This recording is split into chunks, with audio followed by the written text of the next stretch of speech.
This is Near Enough to Hell, a Ghosts of El Paso story, part 14. We're back from an extended break.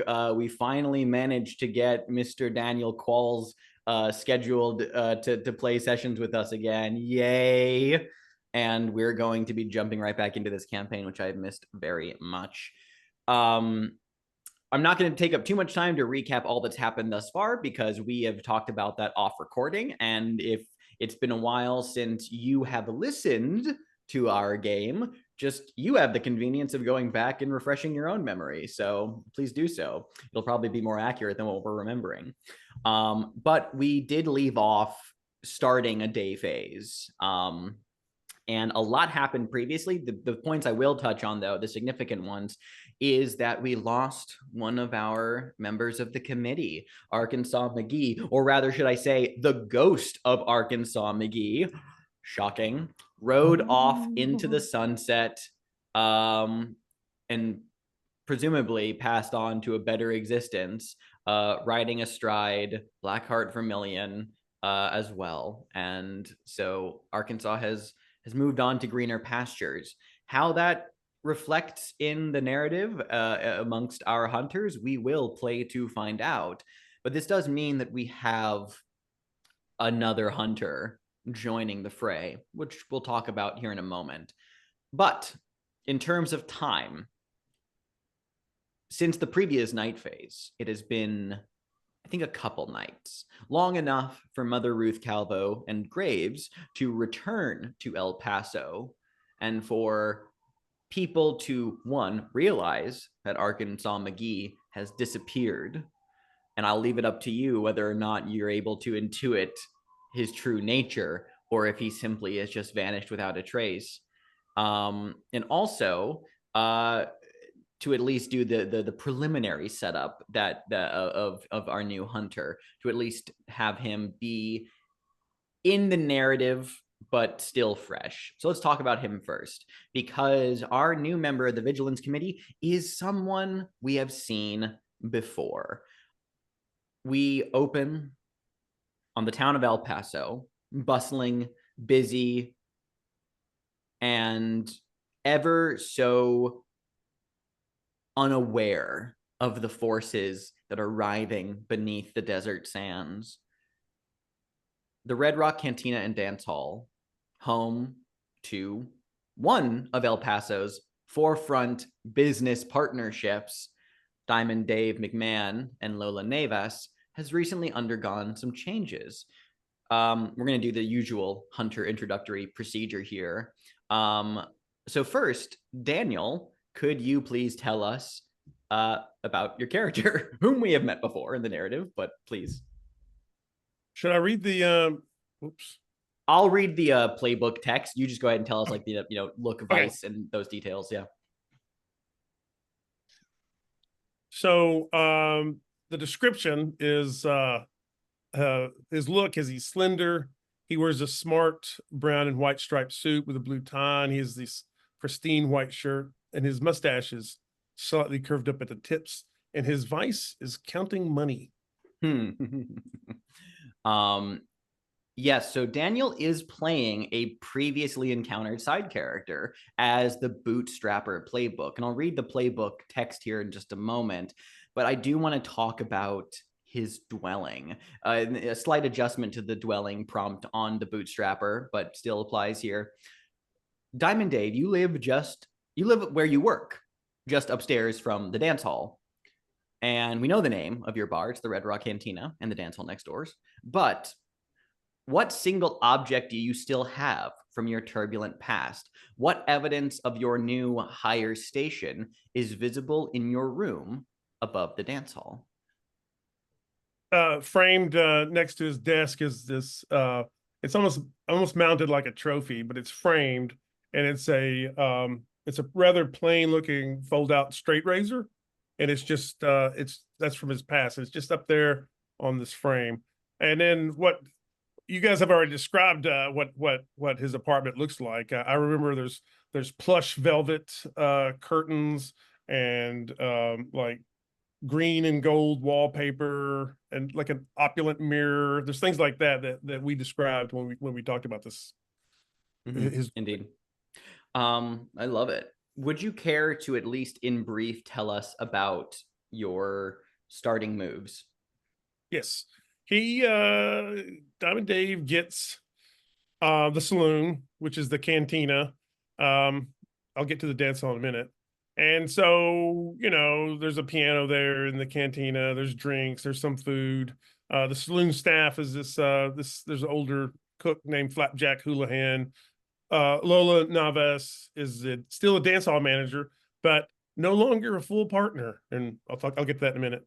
And then there's another staff member is Mark. I thought about maybe changing this to a dance hall girl, but I'm keeping Marcus. Marcus Penrose is a gentleman of the evening. And so when I spend a lot of time here, I get it allows me access to a dusk move where I can either come up with overheard something, somebody told me something while I was there, and that turns into a clue from the keeper, or I think it's a clue. And then I can also, a drunken patron could have left something behind me, and I give it to another hunter for their personal quarters. My additional move is lock, stock, and barrel. This is where I'm taking over the dance hall from Lola, and so that switched her from being a partner to an employee, and it comes with some additional benefit. And we talked about maybe the dance hall. The dance hall girls are.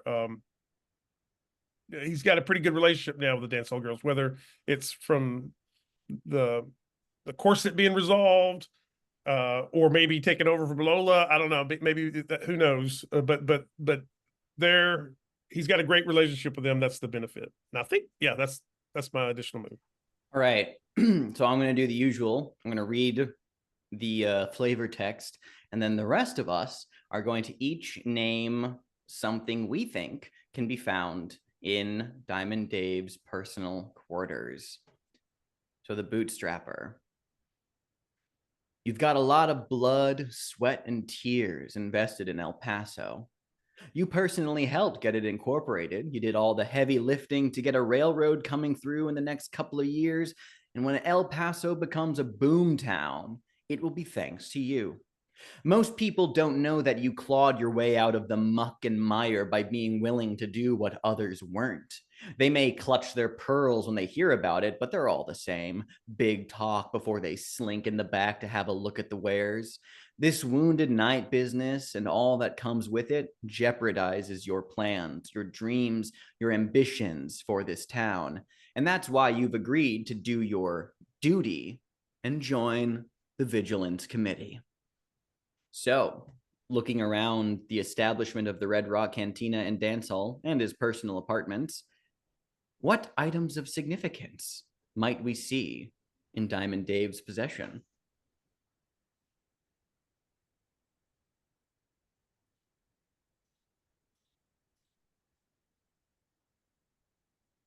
We see a copy of a leather-bound tome entitled A Gentleman's Guide to Business, all the ins and outs of handshakes, of shaking hands, making deals, and most importantly, making connections, by Dr. Jonas Bartmoss.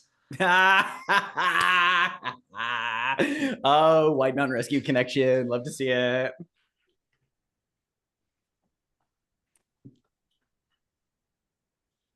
Type that in the chat, probably. Just yeah, I will type that in the chat. Yeah.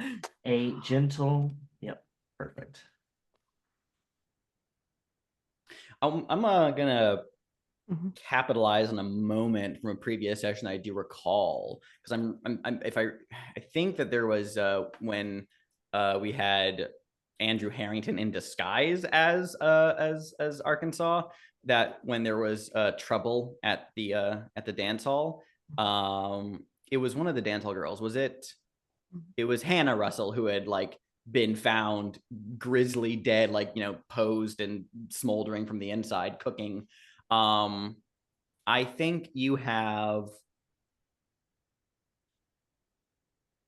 a fragment of charred lace from Hannah's dress. Because if I recall correctly, like Diamond Dave was like pretty present in that scene and kind of intense. And so I think that's just like you kind of like have this fragment, this token of an innocent life lost to this business. I'm pretty sure that this item is not going to be particularly useful, but I think it's too good to not give it. I think you have a stack of citations against Lola Navis for her behavior as the co-manager of the dance hall when she was in charge. Can I, and it's not my item, but can I request a slight like alteration? Mm-hmm. That not a stack of citation, it's just blackmail against Lola Navis. Mm. Just in general, yeah. I think you have a gun with someone else's name on it. I don't know whose name. That's your decision. Echoes of the Arkansas and Blackheart arrangement, it seems. Yeah. Exactly. We don't know. Maybe it's Arkansas's. All right. You happy with those, Daniel? Hell yeah. Before we get into the day phase, we're going to take a second here to look over our previously active threats as well as our new threat. And then we will take a short break while y'all think about your scenes for the day phase. Also, let's take a look at our hunters, I think would be a good idea. Mother Ruth Calvo is most beloved and pious, has been pious for a while, so close to clearing it. Mother Ruth Calvo also has 4 masks left. The inevitable Graves, Death Touch as always, and from Clear Springs, you left the dead alone. In reference to the fact that that was a complication where you were speaking to some of the dead of Clear Springs, and they were chiding you for abandoning them. They were abandoned by death. You also have a new custom move, by the way, so I'll let you talk about that here once we're in it. But yeah, and then Marshal Andrew Harrington, you have a broken hand. I don't remember what that was from, but you have a broken hand. Probably punching something, honestly. Probably punching something. From punching the wall while brooding after a case. Yeah. Yeah, that. It's like the idea of Andrew Harrington being a noir detective in the Wild West. Is that not canon? I thought that was canon. I mean, he's British, so that's about as close as you can get. Yeah. And God, so much happened in these last several sessions that I'm just now remembering. Like, oh yeah, the bounty hunter is a servant of the mastermind. Shit. Yes. That's right. I forgot about that. Anyway, so our currently active threats, we have the grieving town of Clear Springs, which is still a threshold question, complexity 4, determining whether the town is in denial of its loss or bargaining with the river, offering up new lives in order to be restored to life itself. Like I said, complexity 4, you have 4 clues available for that. There is the special side threat that I introduced just for Marshal Harrington, the strange case of Bartholomew Graves, trying to determine who was responsible for shooting Graves out in the desert at the very start of our campaign prior to his possession by death. And then we have a new threat that I'm now going to introduce. The Ghost Riders of Sawtooth Ridge. A year ago, 3 Texas Rangers, Captain Carl Vanderhorn, Thomas Lubbock, and Rip Ford, were found dead in nearby Whispering Springs Canyon, their bodies riddled with bullet holes. They had been assisting Fort Bliss by scouting for Apache. A 4th Ranger in their group, Jimmy Pike, was never found. A week ago, miners from the El Paso Tin Smelting and Mining Company went to Fort Bliss and reported encountering the dead Rangers near North Mount Franklin. They claimed the Rangers were riding horses and looked as they did when they were alive, except for being riddled with bullet holes oozing green vapors. The Rangers asked to be pointed in the direction of El Paso, where they said they expected to find the 4th Ranger, Jimmy Pike, very much alive. The miners showed them the way and went straight to Fort Bliss once the ghostly men had ridden off. The story has reached the ears of the Vigilance Committee, and indeed, some locals have seen a trio of horsemen camped on the outskirts of town near the Shields homestead. I have a question for a hunter of my choice. God, it's been a minute. Let's see.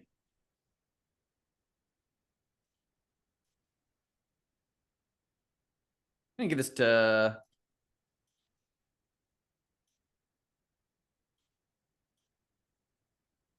I'll give it to our new hunter. I'll give it to Diamond Dave. Why not? Diamond Dave. A consistent detail in these stories about the Rangers' appearance or equipment suggests they intend to kill Jimmy Pike if they find him. What is it? Although we have a note written here that says target practice. We may have introduced this previously before, but whatever. I don't remember that, but I don't remember either, I'll try to so- incorporate it. So I'll try to incorporate target practice. So I think Reintroducing it, I guess, yeah. all these attacks, they don't act like Texas Rangers. They don't say stop in the name of Texas, or stop in the name of Stop in the name Texas of Rangers. Texas, yeah. They just stop. They just start shooting. They just like they ride up on you, and it's like you're just they don't ask any questions. They just start shooting as if you're a target for their target practice. Yeah. A trio of Ghost Riders stalking the streets of El Paso is bad news and must be dealt with. If Jimmy Pike did wrong by these Rangers, you have an obligation to help them get their justice. Even the dead have natural rights during the Wounded Knight. If their claim on his life is unjust, then you have an obligation to defend him. In either case, if Jimmy is in El Paso, he doesn't want to be found. He can hide from the Ghost Riders as long as he needs to. They're easily confused. But he'll flee if he thinks the committee is trying to flush him out. You need to determine the Ghost Rider's motives before you go looking for him. So the first question available on the Ghost Riders of Sawtooth Ridge is, why do the Ghost Riders want Jimmy Pike dead? Complexity 4. Then you'll unlock the next question. Before we begin the day phase, we're going to take a 5-minute break. During this time, think about what scenes you'd like to take during the day, and then we're going to jump into it. So, and we'll see you guys in 5. It is the day phase. So, we have 3 active threats. What are our hunters interested in doing today? Mother Ruth, what are you thinking about? Oh, well, Mother Ruth is going to let some time away from the town of Clear Springs a little bit. But is going to start kind of going door to door, doing some deliveries with the church and everything, doing some food deliveries to people that might need it and everything. And I would like to, kind of get an idea of what people think about these Ghost Riders on the ridge, Gotcha. outside of town, lurking around town. I kind of want to catch some goss, Yeah, a little hot goss. Love to see it. Graves, what about you? Yeah, I think that Graves and Mother Ruth have kind of decided to leave Clear Springs to like breathe, so to speak, for like a second, and gonna check out some of this Ghost Rider stuff. I think I'm gonna go ask around. Let's see. You know what? I have a great rapport with that reporter. So we're gonna go over and see what they think about Jimmy Pike. If they have any hot goss on specifically who Jimmy Pike might be, if there's been any sort of sightings. God, what's her name again? I am looking. Is she in? I don't think she's on our El Paso tab, but she is. How dare. I know what she's from. I know what threat she's from, so I pull it up real quick. Yes, that's who I want to talk to. The owner of the owner and editor of the El Paso Times. Yes. Yeah, that's Agatha Edwards. Gotcha. Yes, I want to talk to Agatha. It's been a minute since you've talked to Agatha. Gotcha. Exactly. We got to catch up. All right. Diamond Dave, what about you? I think as Diamond Dave is opening up the cantina part of the establishment, I think he's talking to Marcus because he seems to remember Marcus had some kind of relationship with one of the Rangers, Rip Ford, And so he's going to ask him about Rip. Totally. Just And casually, as we're getting ready to open up the cantina. for sure. And Marshal Harrington. Well, I have a broken hand, so I probably should go see a doctor about that and perhaps maybe, I don't know, talk about the time that Graves got shot because the doctor did pull out like a bullet out of Graves. I will note, by the way, if you're interested, Mother Ruth does have the Sawbones move, which narratively we did, you know, obviously, you know, the move clears additional conditions, but you only have the one. So you could see Mother Ruth in this vulnerable scene, or you can go to Doc Albers by yourself, in which case I can see maybe some condition clearing still happening just narratively because it makes sense, but we'll see. I mainly want to go to Dr. Albers because I really want to like get that clue for the Graves conspiracy. Then I have some thoughts in mind. So yeah, we'll totally do Doc Albers. Y'all only listed out like kind of like one action for each of y'all, so there may be room for more, but I'll let you does anyone, I will actually preface this up front, want to do a vulnerable move at any point? Is anyone in need of one, or is everyone fine? Everyone, all right. No one wants one. Very good. Let's start over at the Red Rock Cantina. It's been long enough. I will just remind everybody of the look of this place. The cantina has barrels repurposed as furniture, table bases, side tables, and low stools. The wall behind the bar is decorated with empty green and brown bottles. A little space around the piano is cleared for dancing. This is one of the two buildings of the Red Rock Cantina and Dance Hall. The dance hall is like across the street. The cantina is this long single-story adobe building, and the dance hall next door is a two-story wooden structure with apartments. But we are in the cantina this morning before opening. Diamond Dave, what are you busying yourself with prior to talking with Marcus? I kind of picture him like setting up, you know, like finding people asleep in a corner and like dragging them out and putting them outside and like setting chairs up and just going around and like getting it ready, just like setting things up and pouring things out and just moving things around. Amidst all of this busyness, Marcus Penrose, a gentleman of the evening that you keep in your employ, a rare gentleman of the evening, considering most of the clientele here is all the dance hall girls, comes walking up to you. Marcus wears a silk brocade dressing gown. His hands are very manicured. He's a very handsome gentleman.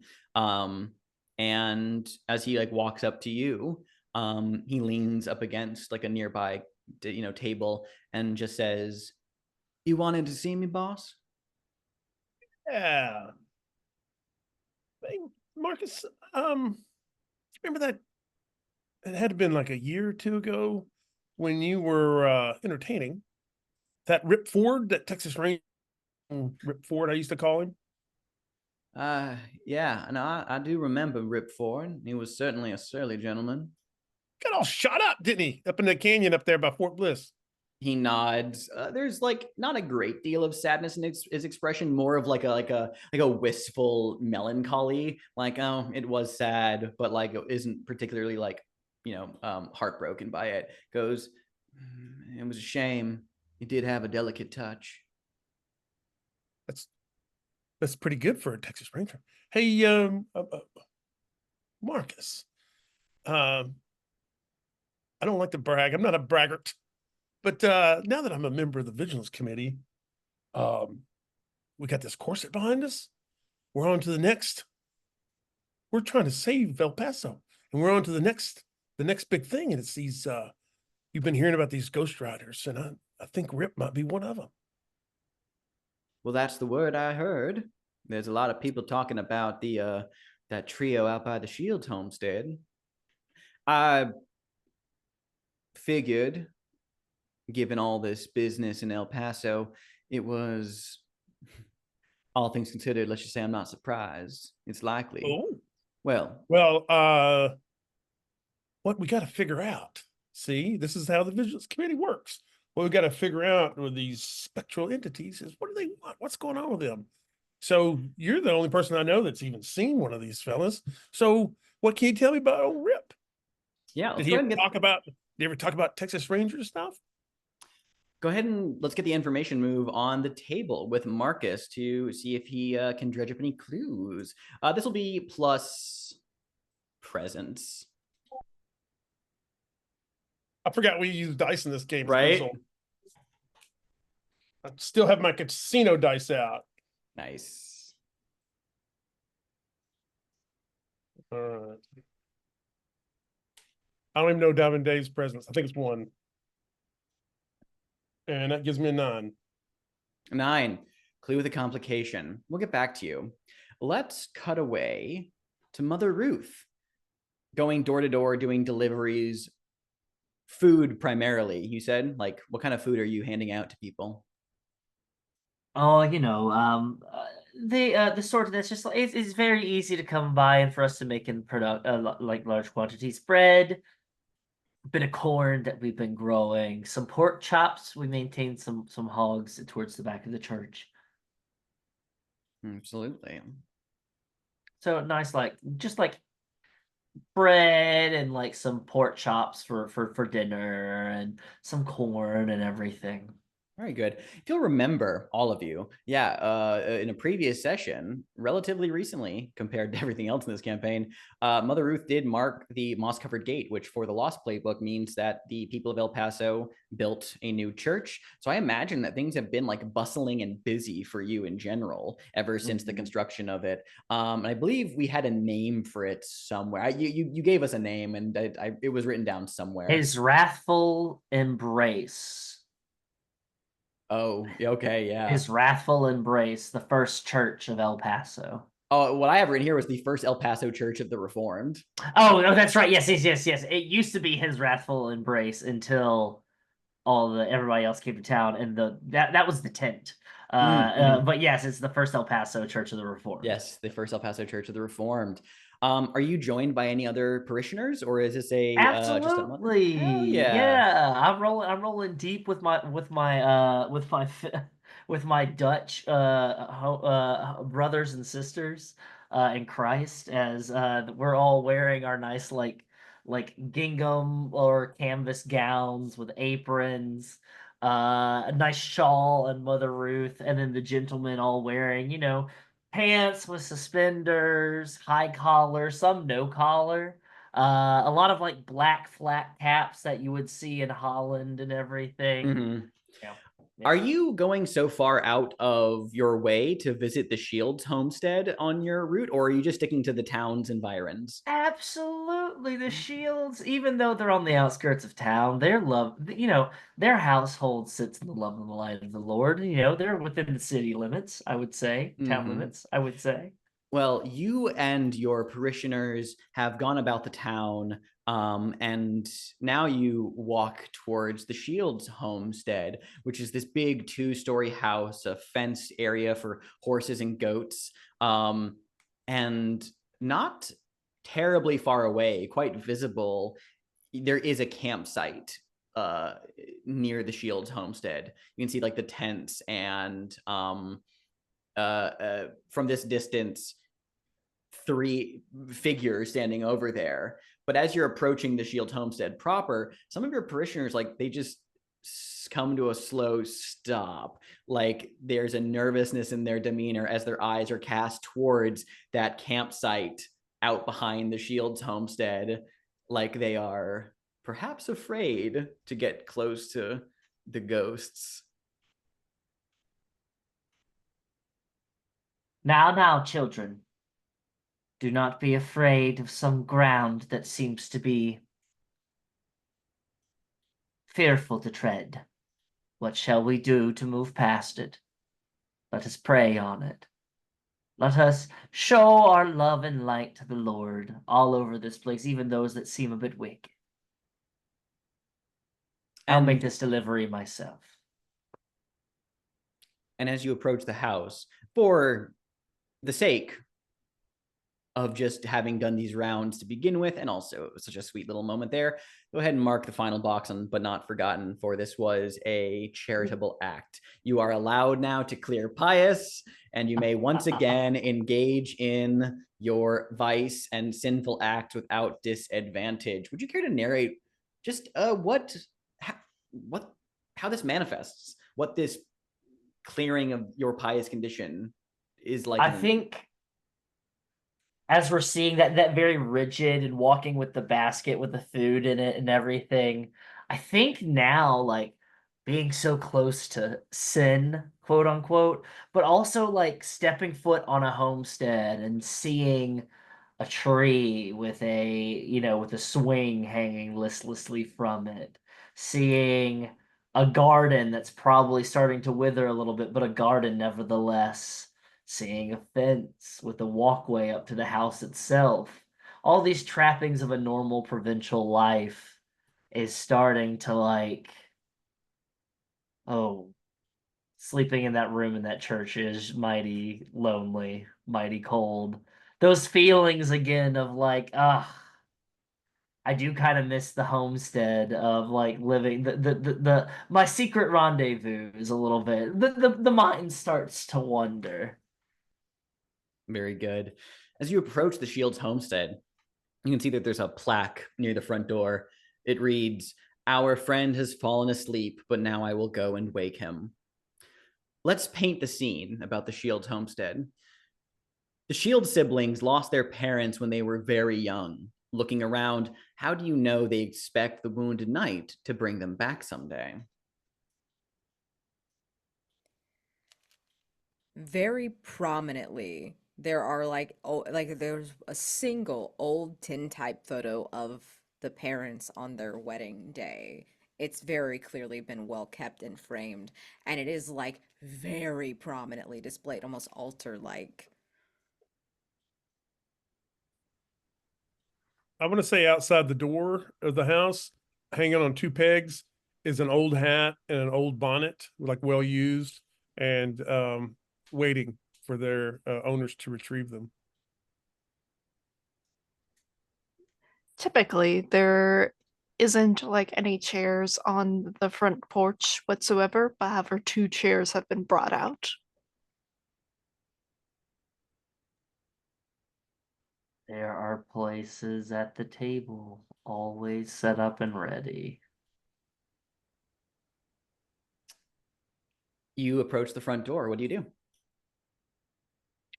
Just a nice solid wrap on like almost like I can imagine like a screen door almost, or some kind of like just there's just like this sheer almost like a confessional window and just wrapping on the door frame and then ready to approach whoever receives me.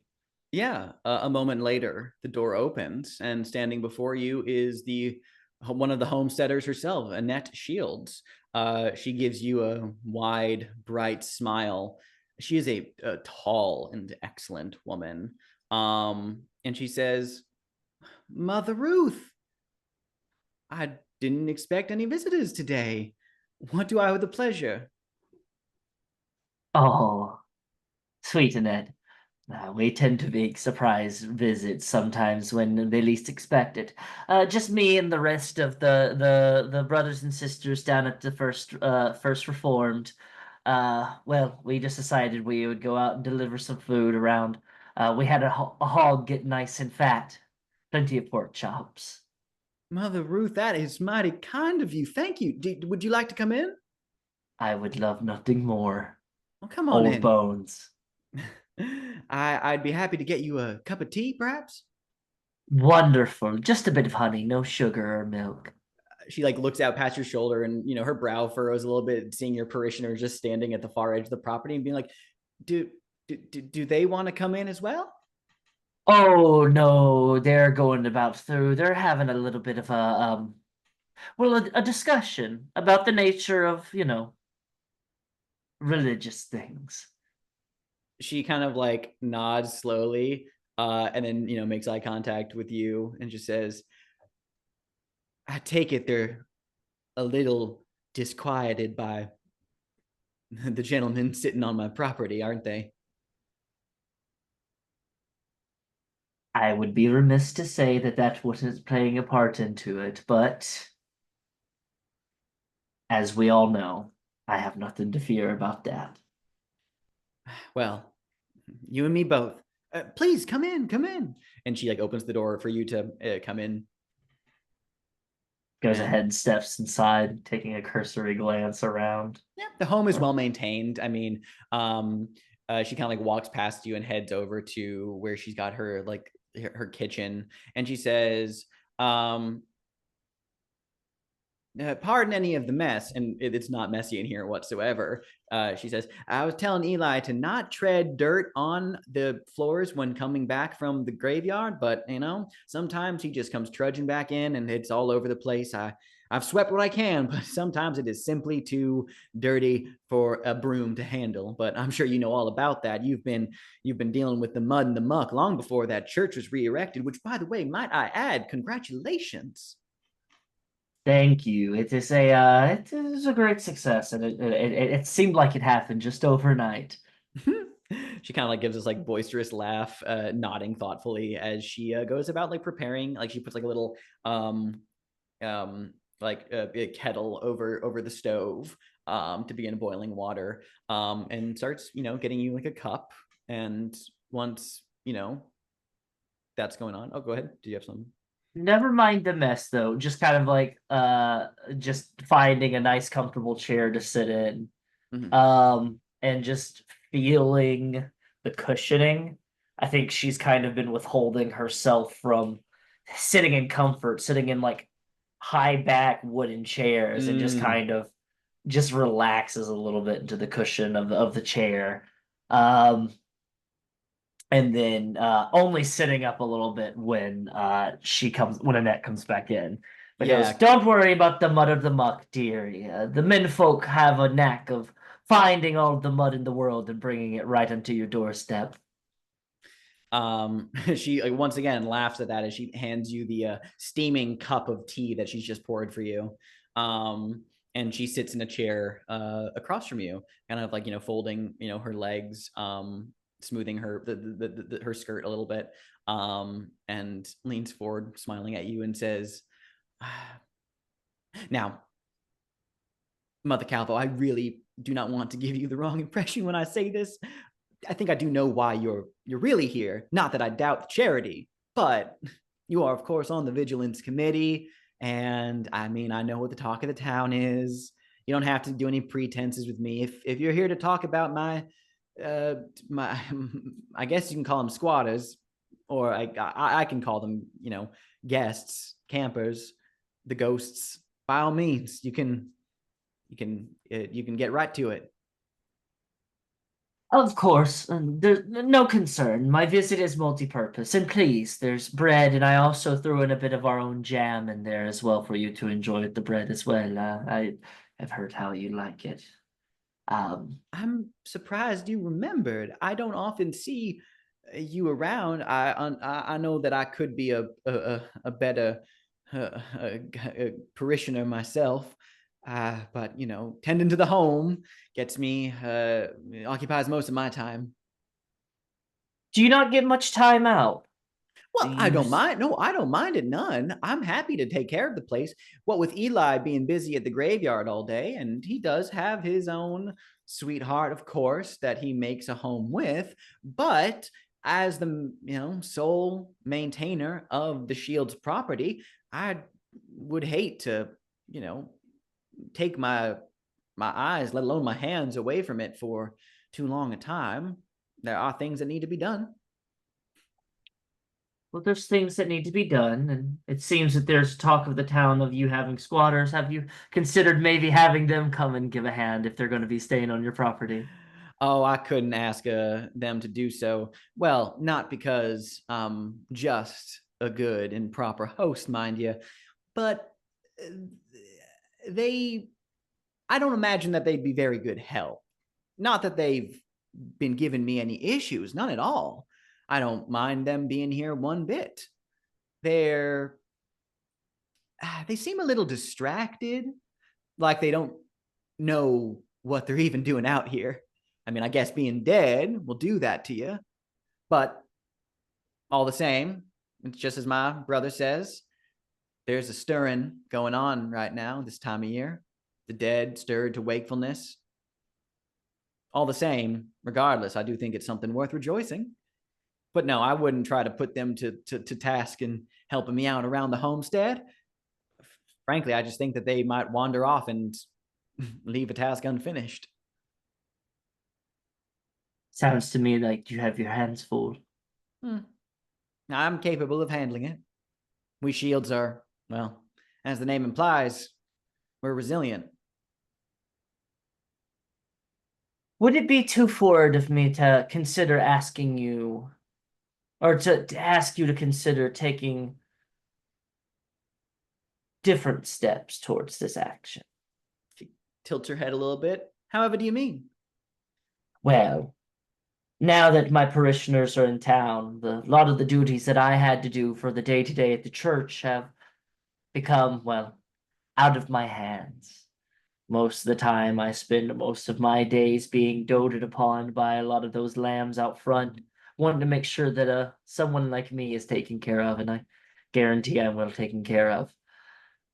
I prefer to have a more hands-on experience with things that I am coming across, dealing with. I had a bit of an experience in a town outside of ours called Clear Springs that has given me a new insight to our spectral visitors. I think that mayhaps what I'd like to offer to you, Annette, is I like to take the time to watch your homestead, the area around it. Keep an eye on some of these visitors that you have. Learn what I can about them. You wouldn't even notice I'm around. She has a thoughtful look on her face. Her eyes leave you as they look around, and she's mulling over her thoughts. She smiles, but you can tell she's not quite sold on it. Cocks an eyebrow at you, and she says, Mother Ruth, that is mighty kind of you. If I might, though, I know plain well the business the Vigilance Committee gets up to, and I understand that you have nothing but the well-being and safety of the people of El Paso in mind. But rumors abound, and the way I understand it, you have a more contentious relationship record with the departed. I just want to make it very clear, Mother Ruth, that I am not in opposition to the dead being back among us. I take no quarrel with them.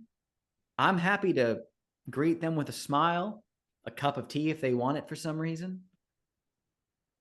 I welcome them back because they are loved ones. And I don't wish to intuit a sense of duplicity in what you're presenting, but I just want to make it very clear that I'm not one to tolerate the mistreatment of the returned. Do you take my meaning? I think we understand each other. I being here is in no means any type of intent that my fellow associates on the Vigilance Committee would typically approach situations such as these. I know that some of the gentlemen have a bit harsh touch when it comes to the dearly departed. I myself have, but only in response to those that have wished me ill will. I have a respect for the dead. I've been surrounded by it a lot in my life. What I'm offering is someone to help around the house here, and I just want to be given the opportunity to understand what your guests are intending to do, what their intent is, and why they're here. And with that, approaching the situation and your household with a much more gentler touch. A hand extended, because like during this, kind of moving closer to like as like two girls chatting amongst themselves, and then a hand extending and being placed on a knee.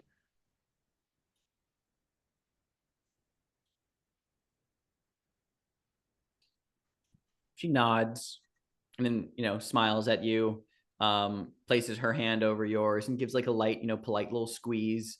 And she says, well, I do think that is agreeable. If you're not going to cause them any trouble, then I don't see why I would not say yes to your offering.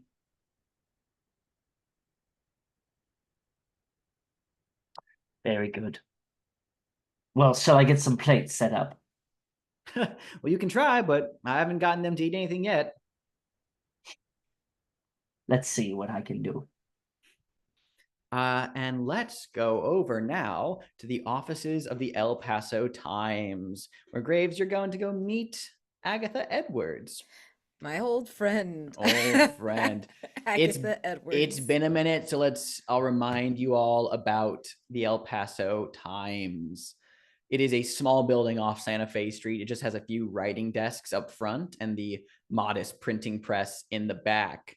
Though, I'm going to add a new paint the scene question just for the sake of, it's been a while. When last we were here, the paint the scene question was just about like how we could tell that people were desperate for a story, for any story. But how, looking around now, can you tell that business is, we just lost Wes. Oh no. Oh no. Uh-oh. Oh no. Okay. Oh, Their just had computer to auto updated. Oh, gotcha. All right. No worries. Not a terrible time to have that happen. So looking around now, the offices of the El Paso Times, since our previous visit in the ensuing weeks, looking around, how do you know that business is booming? I think everybody, like all the desks are occupied. Like everybody's busy in this office now instead of being like just sort of hoping to have something to do with their hands. I like the idea that there's more editions. So maybe they had like a weekly edition and then it went to like daily, and now they have like an evening edition. So they're putting out more and more editions of their paper. Technically speaking, they could use more desks, but because like not only do they have people writing in here, they do have people out on the street getting new reports about what's going on in El Paso. However, if it ever becomes a slow day, well, I fear for them. Yikes. Graves, we find you seated across from Agatha Edwards once again. Her hair pulled back in a loose bun. She is wearing her typical black skirt and gray blouse, and always checking that pocket watch of hers on the time. And she says, Mr. Graves, I do have a few moments to spend. So, been a while since we last had a chat. I'm surprised to find you so diligently seeking me out. I only need a few moments, Miss Edwards. And I can give you a few. She turns her pocket watch and rewinds it and presses the button. You can just hear the faint ticking of clockwork as she says, you have a moment of my time. Perfect. I'm sure you're a person who's heard about the riders and the man they're seeking. Do you know... Riders? What riders? There are many folks who can ride out El Paso way, territory beyond. Would you be more specific? Leans forward, a mischievous glint in her eye. You can see that the other riders nearby are all kind of like craning in with their little notepads, listening for all the details. Don't be coy, Miss Edwards. You know what I mean. The ghost riders out on the edge of town. The Ghost Riders on the edge of town. Not quite the headline that I think we'll go with, but certainly worth mentioning. Yes. By all means, Mr. Graves, ask your questions. I'm very curious as to your involvement in this matter. Not involved yet, but I'm looking to be. Do you know of one Jimmy Pike? Jimmy Pike. You're going to have to be a little bit more specific than that, Graves. That is specific. It's a name. Jimmy Pike, a Texas Ranger. And I suppose this is something that has relevance to this Ghost Riders case? It may. If I recall, 1 year ago, that trio of Texas Rangers massacred at that canyon pass. And among them, a ranger named Pike. I remember vaguely putting together the blocks for that issue. What's it worth to you, Graves? Information for information or a favor for a favor? Oh, you know, the only favors I care about are the kind that can be printed in good old-fashioned American black ink. So, information it is. I'm always curious for the details you have to give. You and Mother Calvo were out of town for a spell. You care to talk about that? I can give you some information about that, yes, as long as you give me some of yours. Well, you'll have to start things off, because you're the one with the... Well, I'm the one with the leverage. You have the chips to bargain with. You do know I love a game. We were in Clear Springs. Clear Springs. Yes. Name doesn't quite ring a bell off the cuff. They're the Socorro Mission. Does that ring a bell? Vaguely. I do think vaguely. That was some years ago. Abandoned. Flooding. Not quite. Not quite. It's not abandoned. And they, of course, experience the Wounded Knight, as we all do. Fascinating. Fascinating indeed.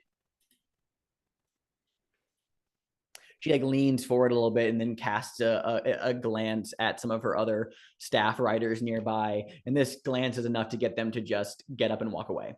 As they kind of get this bubble in the bullpen around you. As Agatha, in a rare moment of subtlety, lowers her voice a little bit to lean forward and says, I'm very interested in hearing this more, but a thought does now come to mind. If you're interested in this Ghost Riders piece, I am, of course, intrigued by this abandoned but not abandoned town. How often do you read the paper, Graves? I do not. Well, that stings, but I suppose I understand. You're a busy fellow. Got your money to spend elsewhere. Our paper's doing quite well. It is. We've grown. We've got all sorts of people across the country looking to talk about the El Paso Times. But there's also other broadsheets among the territories. People looking to get in on my neighborhood. More or less. There's a reporter from the San Antonio Times, Mel Brown. Last I heard, she is also quite interested in this Ghost Riders matter and has been out by Fort Bliss. Now, I'm quite busy as it is. I haven't been able to spare any new talent. So I'm giving you a lead on the promise that you, if not directly undermine her journalistic endeavors, come back with something far more interesting for me. And I mean far more interesting, exclusive, thorough details on this Ghost Riders business for publication in the El Paso Times. The first proper, detailed, no questions barred collaboration between your committee and my paper. I lied. I do occasionally deal in favors, and this is one of them. I will agree to this if you agree to give us information, any, and I mean any, that you find out about the Ghost Riders. Tit for tat. Tit for tat. I'll begin going through some of our back issues and see what I can dredge up on this Jimmy Pike. You'll want to check in again down the line. But I think that is a most agreeable arrangement, Graves. I think it is. And he holds out a gloved hand to shake on it. Yep. She reaches across the table and grips your hand and shakes it firmly. All right. Let's now check in with Marshal Harrington. Going over to Doc Albers. Of course. Of course. Let me take a look at this sheet.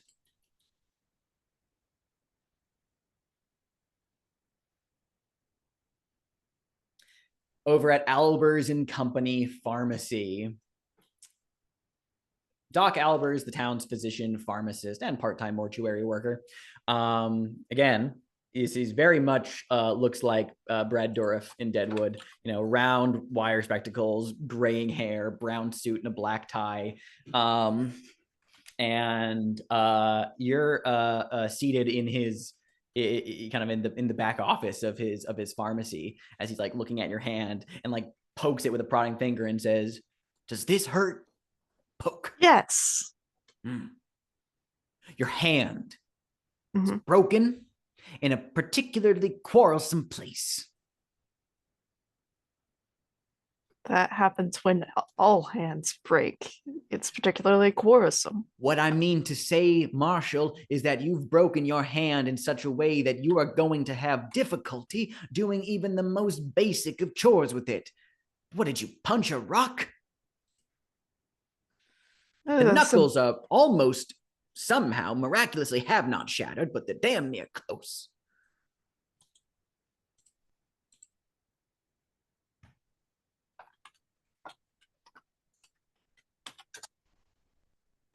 He's like looking at you like intensely. Yeah, like it's just like a thorough look of like, I'm not explaining what I did to my hand, but like it, because like this is not necessary. Doc Albers shakes his head and says, "May I speak freely, Marshal, for a moment?" I cannot stop you. You are one son of a bitch. Now, I don't mind treating you as I would treat anybody else in this town. However, word does get around, and you are a veritable vortex of vulgarity and genuine bad news. People talk about you. People got all manner of things to say about your queer behavior as of late, and you've been acting like a real bastard. Shifty eyes, angry, going around treating this town as if it's some sort of vector for which you to scream out against the world.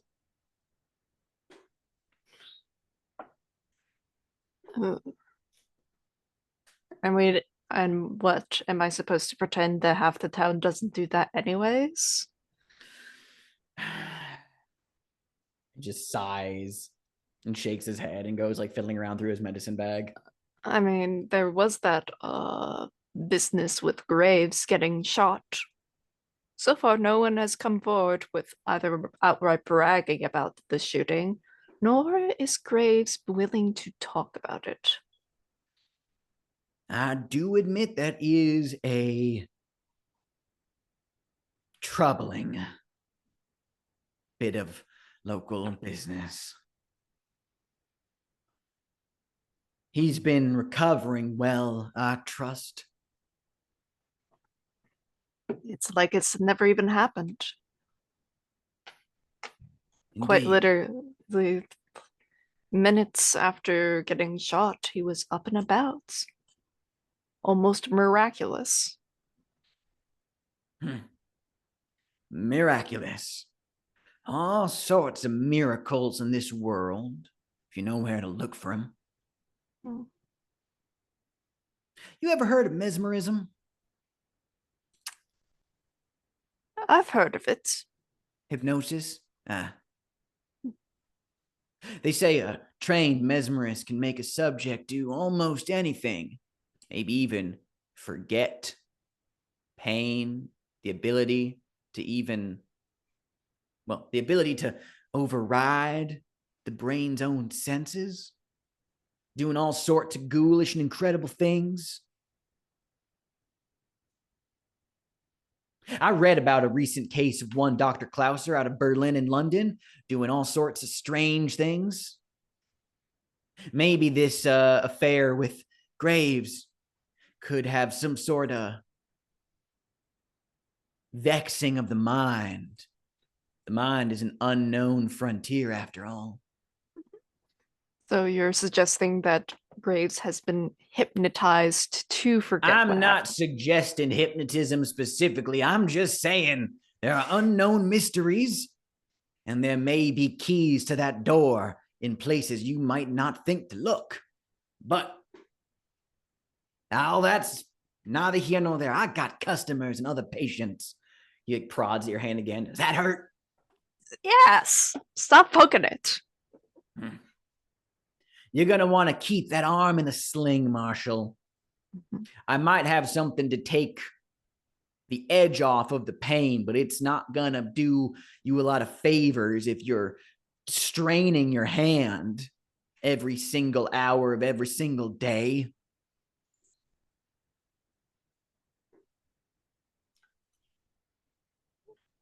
I can behave sometimes. Don't suggest otherwise. He scoffs, and he is going to like arrange a simple kind of like diluted like opiate painkiller for you to take when the pain, but he will also offer to put your arm in a sling to like wrap your hand for you. In which case you can change your condition from broken hand to arm in a sling. Okay. I think the clue I get from this, Yes, because you're doing this as the side thread. Yeah. I think the clue is specifically hypnotism can unlock different parts of the mind not aware in the consciousness. Well, hold on. That's not how this works, by the way. Oh. You must pose a question to the table. Oh, yeah. Yes, that's right. This is different. Yeah. So it's not a clue that you find. So basically, you've been from this whole chatter with El Paso, with Doc Albers, you pose a question to the table, including the keeper, about the life and activities of Bartholomew Graves as part of this scene. And then the inevitable must answer truthfully based on their understanding of the host, while the other players, keeper included, may give rumors or unconfirmed reports on the side. Based on all of those answers, you then tell us what the clue is. Okay. So you get to ask a question about the life and activities of Bartholomew Graves. B will answer truthfully. The rest of us create rumors and stuff. Oh, man. I can come back to you if you need a moment to think about it. Yeah, because I did ask a question already. And I did get sort of some rumors. But however, I will ask it again.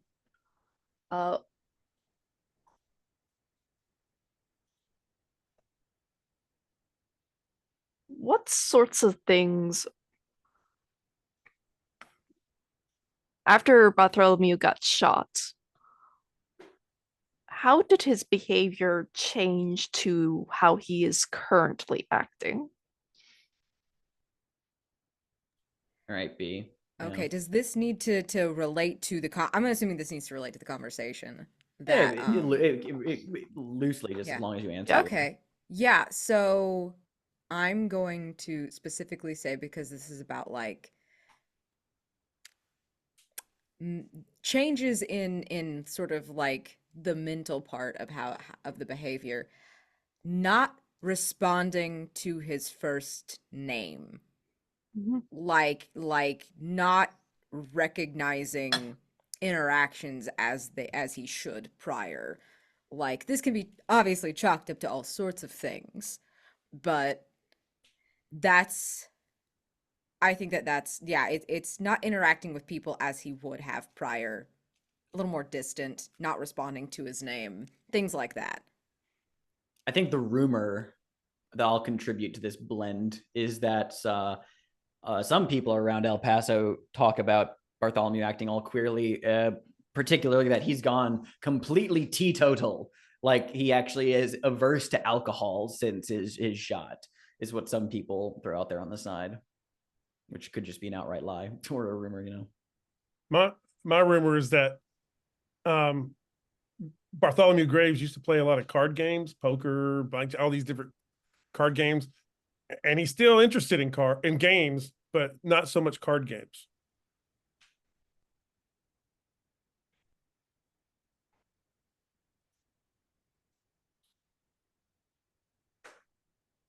Let's you read it. I've heard that maybe this Bartholomew Graves isn't in fact Bartholomew Graves, but Bartholomew Graves' twin brother who's come to town and has kind of taken over Graves' life, using the shooting as an easy way in. Me crossing my fingers saying, please make Bartholomew has a twin brother read the clue. Please make him have a twin. I'll take that to have like a little bit of a grain of truth, because like Bartholomew having a twin brother, that's a little bit ridiculous.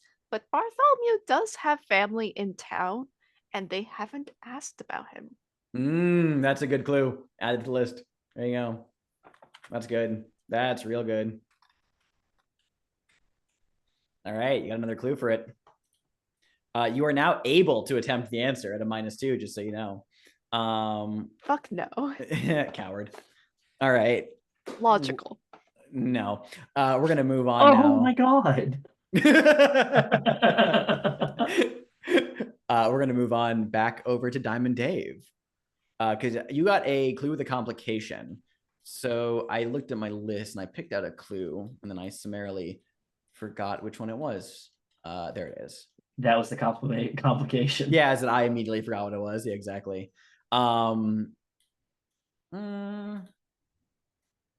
What's a good complication here?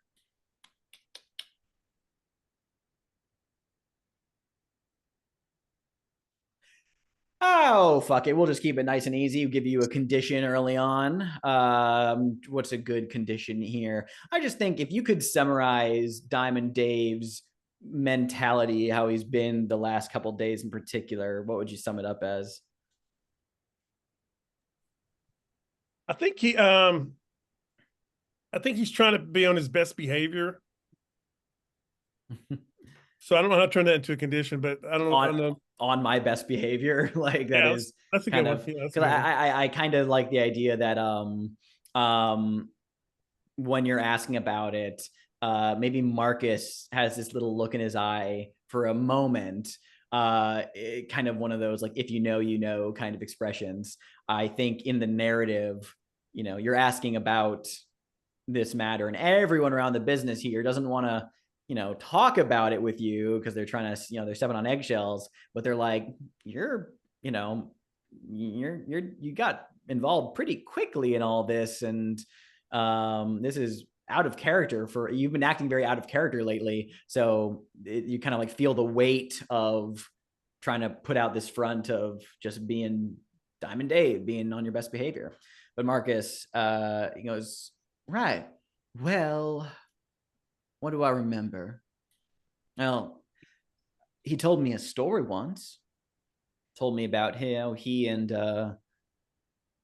one of his other rangers, Thomas Lubbock, I think was his name, told me about how they trained Jimmy Pike to be a ranger. But it was there was a lot of humiliation, hazing. Got pretty cruel, if I remember correctly. Just cruel humiliation on this new ranger. I don't remember the context around it, but I just remember it not sitting great with me. But Rip talked about it. Didn't really get a read of his mind on the matter, though. Rangers. Let's keep a That's a good idea. I'm glad you brought it up, Marcus. Jimmy Pike. We should keep our ears to the ground about this Mr. Pike. Some say he's around, still around. He nods. Wouldn't know him if I saw him. Sure thing, boss. Anything else you want me to keep an eye or ear out for? Don't let anyone disturb me for the next 15 or 20 minutes. I see our special benefactor is sitting over there in the shadows. And the scene shows like the shadows and the light coming in. There's a stack of books, and we see Lady Antonio Hargrave in the shadows looking at some books. Ooh, are you I wanting want to to activate that. Oh, cool. Things. Yeah, which one are you going to mark? Because we have some boxes available on that side character reward I think I sheet. just described it. Oh, did you? Where's it at? Lady Antonia is sitting by a window. Ah, I see it. Yeah. That She's one. looking at a stack of books. She's taking some notes, and it's got to paint the scenes. Oh yeah. Okay, so let's yeah, as we pan over to Lady Antonia by the window, looking through her stacks of books and taking various notes, paint the scene. What are some of the outlandish titles of the arcane texts stacked beside her? I've already prepped one because I knew I was going to do this. Mm-hmm. She has a copy of the myths of the Mississippi mound builder medicine men, and she's got it opened up with a little placeholder bookmark.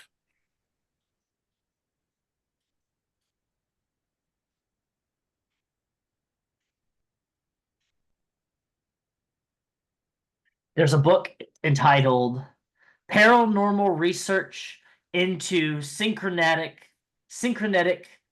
Multi Synchronetic There's no way synchronetic was a saying in the 1800s. And I'm Exactly. Mm-hmm. Yeah, exactly. yeah, synchronetic maladies. There we go. There you go. I'll take that. I'll take that. Maladies. Yeah. I got there. You got there. You dragged your way across the finish line. But I fucking got there. It's that third place meme.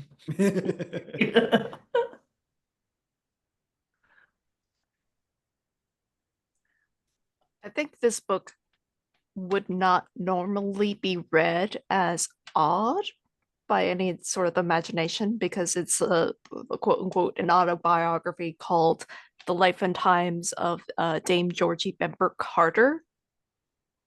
However, it's odd because no one in this world is named that. I'm getting the references. I think there is one that has a lot of little pieces of a lot of bookmarks, and it is I'm trying to think of how to word this in a Victorian way, but a treatise on other worlds by, I think there's probably more to this, but I'm not good at these like you all are. But a treatise on other worlds by, I believe it is A. B. Whately.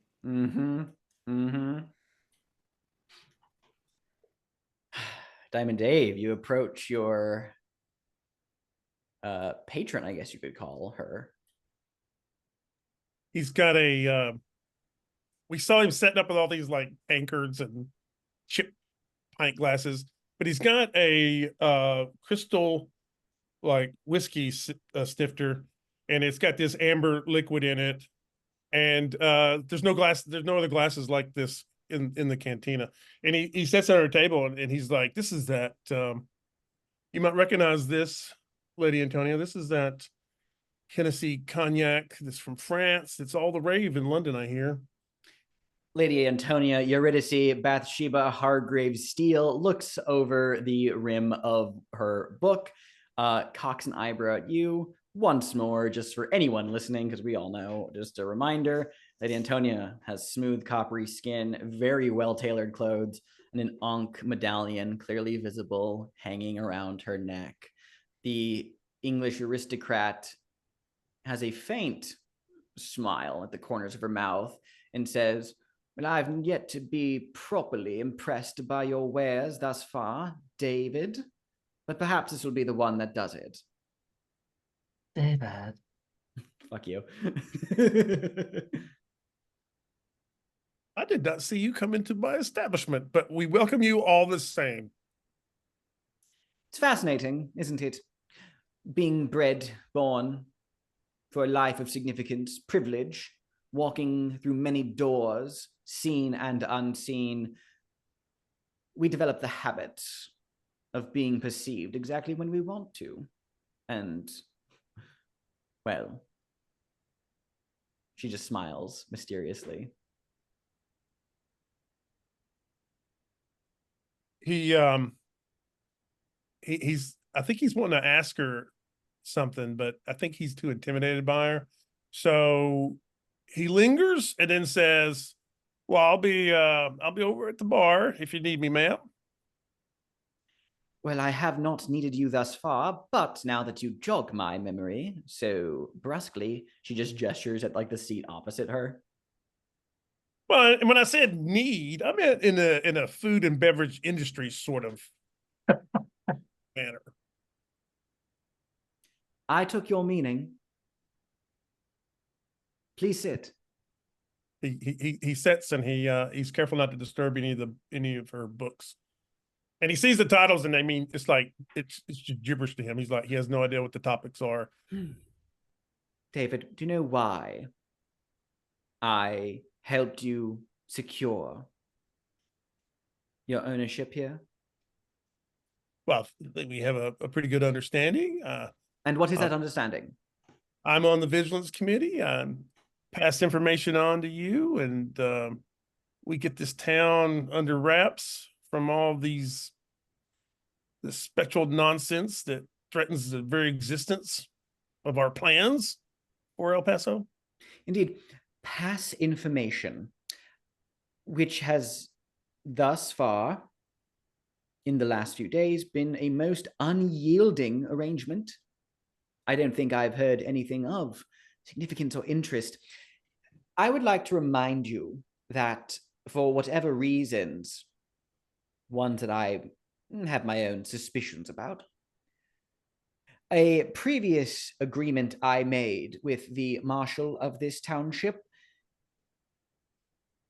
has yet to actually be fulfilled. And, well, speaking freely, that slimy bastard, flashing his badge around here, is up to no good and has something to hide.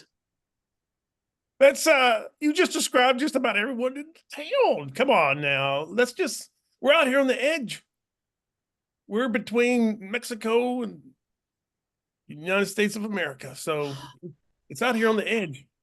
Oh, it is an edge, but you're thinking we're all entirely bastards out here. You're thinking entirely in the wrong sort of geography. Nonetheless, she sighs. I want. Well, let me assure you, Lady Antonia, that it's Friday night, and and what, pray tell? Oh, this is when people come in. This is when we're going to get the miners. We're going to get soldiers. We're going to be able to. I've got everybody on the staff. They know what they're supposed to do, and we're going to have like a payload of information. She takes a single finger underneath the cover of her book and just closes it as she's just looking at you. A hoedown. It's more like when the sun sets, the night moves, right?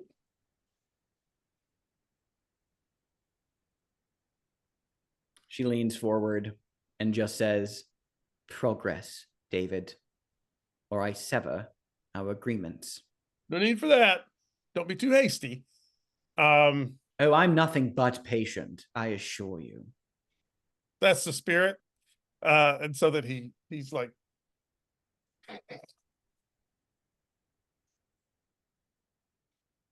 it fades back to the bar. Indeed, and she just watches you go and then eventually returns to her reading. Mother Ruth, what are you doing?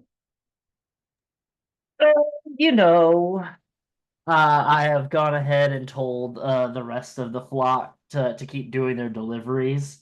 I am here to assess what is going wrong on the homestead. And I am going to start doing that normal Mother Ruth thing, that good old-fashioned Mother Ruth thing. I'm going to walk the grounds of the homestead and see if there's anything unseemly, or see if I can catch any sight of these good old ghost boys around here. Oh, you can definitely catch sight, because their campsite is their little camp they have set up is on the property out the outskirts of town. So if you're approaching that, that's one thing. But if you're just poking around the Shield's property in general, that's another matter. Oh, let's go to the campsite then. Let's go Fuck ahead yeah. and just let's meet the neighbors, You step out of the Shield's homestead and begin to cross the open pasture to the Ghost Riders camp, where they have set out bedrolls and a tent, large rocks arranged for seating, a mirror, bowl, and straight razor set out on a small folding table, and the Ghost Riders of Sawtooth Ridge themselves. Each of them wear long canvas dusters, a pistol on the hip, rifle slung to the back, a knife strapped to the thigh, an assortment of broad-brimmed hats that keep their faces in shadow. You can see the Texas Ranger badges visible on either their lapels or their vests.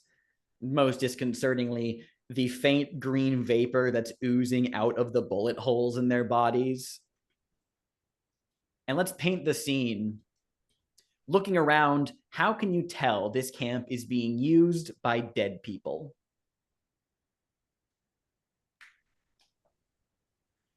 Oh, there's no like boot prints or anything. There's no the ground is not being trodden upon at all. Even though there's a campsite and those guys are walking around. There is a campfire set up, but it is not lit, and it's perfectly set up as if it's about to be, and it's only lit up at night. But it never seems to actually burn anything. None of the Texas Rangers nor their horses cast shadows. As per confirmed back in the Shield homestead, there is no food here. As you approach the three Ghost Riders, who again look entirely alive, except for the bullet holes that ooze green vapor, glance up and regard you. There is a confusion on their face. One of them stands up and tips the brim of his hat to you and says, "Good evening, ma'am."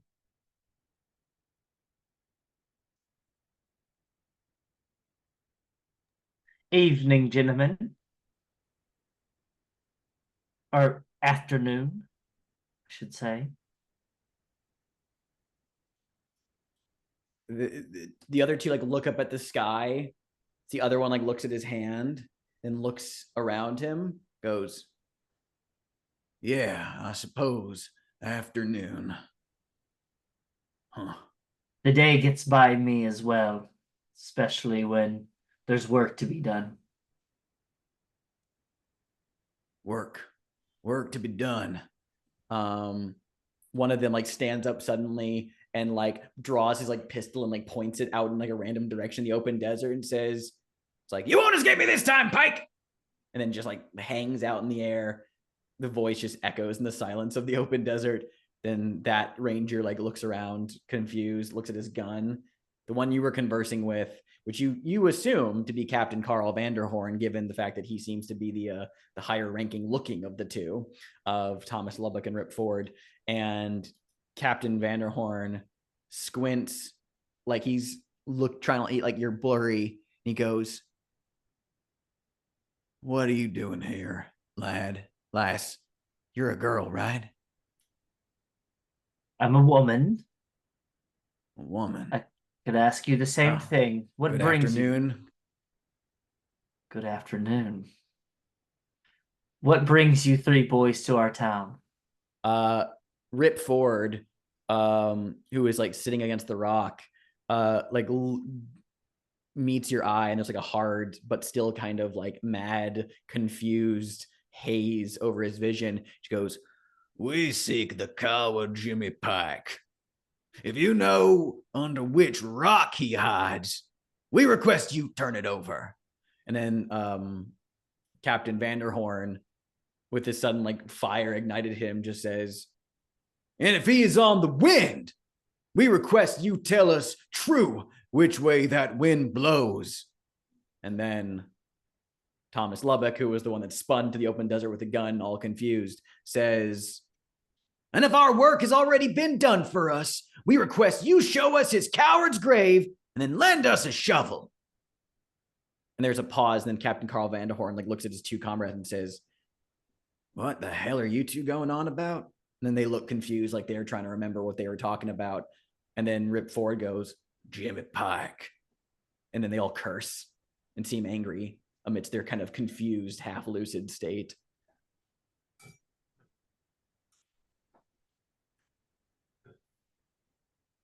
First off, I'll have you know that I shall not be talking directly to that and be given directions as such by any person, living or otherwise, regardless of what station you hold.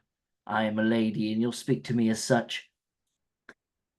Next to know, I have no idea who this James Pike is, but I have heard his name thrown around hitherto twice now.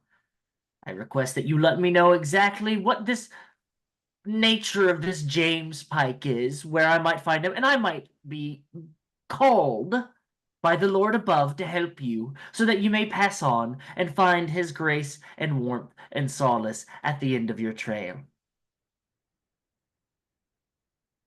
I ask of this respectfully, though, knowing that you are in a tumultuous setting and a tumultuous feeling, and I approach with respect, but that respect shall be rescinded if you are to treat me in such a non-respectful manner. Let's have the information move plus sensitivity. Mm-hmm.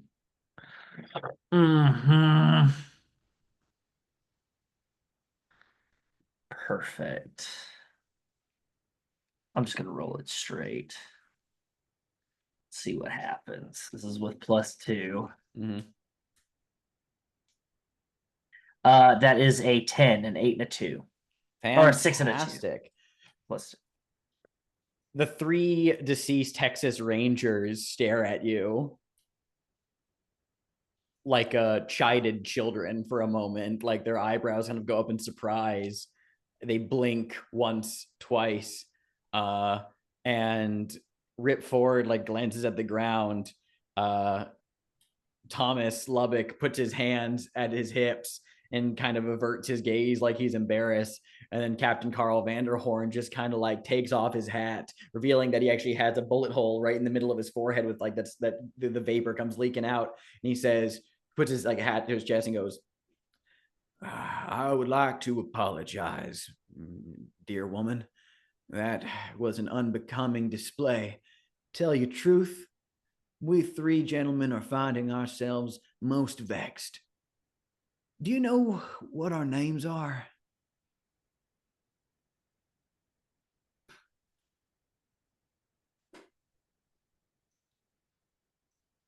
I believe, as I've been told by myself, and from what I've gathered, is that quite simply, you are three.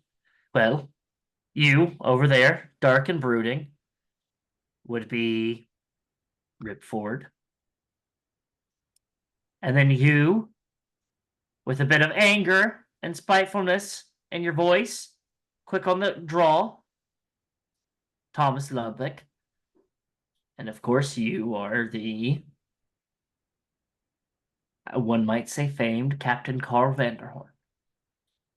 He nods, kind of like listening, like he has like a fever, like he's trying to like just sort like sense through the miasma of his own mind. He goes, "That does sound mighty familiar. Well, thank you most kindly. You are a diligent and kind woman. Now, have you seen that coward Jimmy Pike? No, I already asked you that question, didn't I? You did. You asked But me a question. Who is that James Pike to you? What is he in the nature of the cosmos? His fists tighten and ball up. You can hear like the leather creaking with the tension as he says, he's a coward. He's a damn coward and he deserves to die.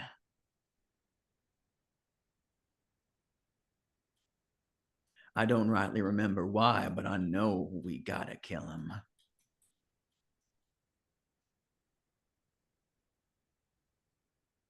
Oh, you poor lovely thing.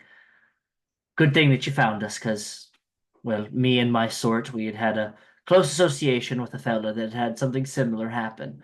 So we just so happened to be quite well versed on the subject of hunting down cowards. You're gonna find Jimmy Pike?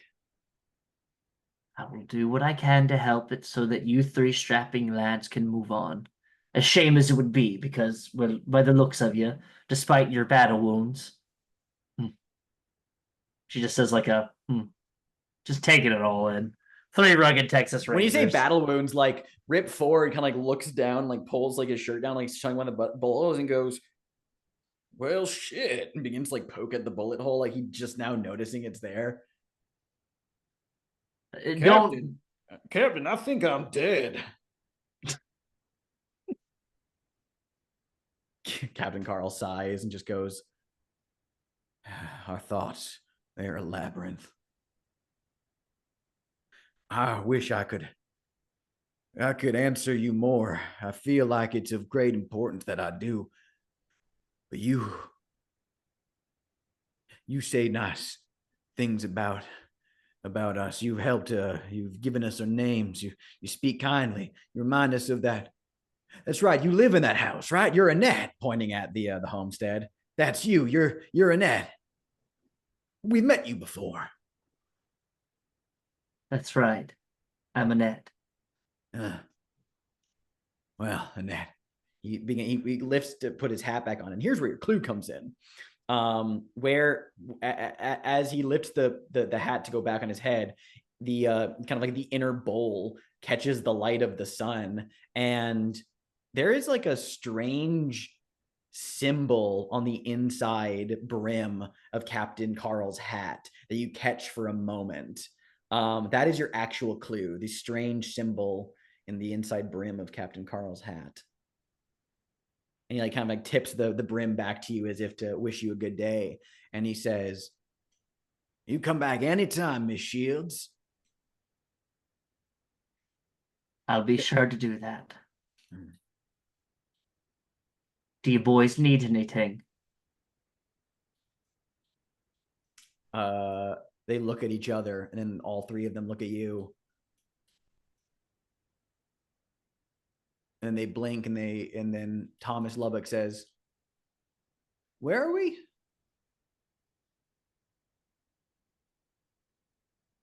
You're sweet.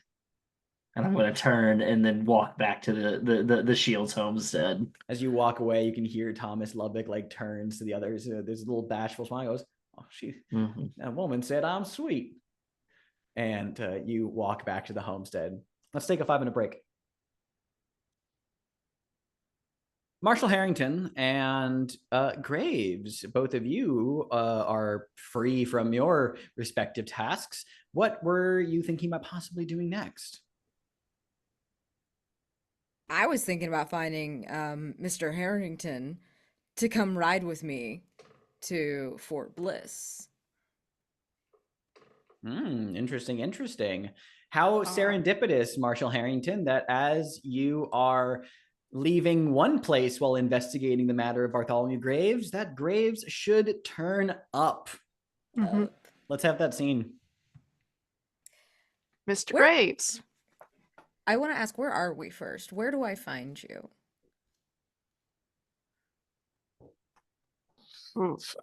Probably in town, like somewhere out on the street. Like, because like I imagine Doc Alpers is like literally in like a centralized location just because like he needs to be able to get to like everywhere all at once. Oh yeah. So probably coming out of that. Is your arm all right? Well, it's more my hand is broken. Oh. Well, that might complicate my request. Depends on what it is. Would you be available to ride out with me to Fort Bliss to investigate these ghost riders? I have it on, I've reliable information from Miss Edwards that this is a place where we could find some good information. Well, that's not actually too much of an issue. I'm fairly decent at horse riding, and I do have the best horse in town by a long mile. Technically speaking, not the fastest horse, but a horse that is well behaved. It's good to see that you are an equestrian. I didn't know. So, would you be available and willing? Of course.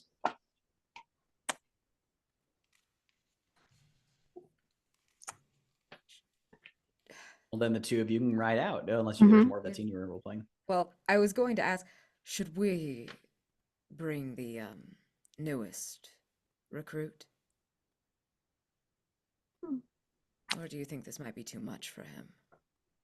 Well, Diamond Dave has been relatively excitable about getting this involved with all this, and well, considering that, well, the whole corset business has been wrapped up, and I do feel a little bit bad about how poorly that case got handled. I think we should involve him. Oh, I don't think it got handled too poorly, but all right. Not everyone died. You can't be saying things like that, Graves. People don't like that. Are you all right? I'm not the one with a broken hand. I'm not the one that's saying morbid things that creeps everyone out. I'm just saying more people could have died, and they didn't. Graves, this is not something like as a petty crime, as some sort of theft or anything of that nature. This is life and death. This is all we truly have in this world. I'm very well acquainted with life and death, Mr. Harrington.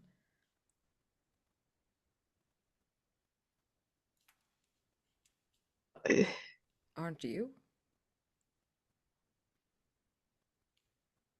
Death is a tragedy. Death is a fact.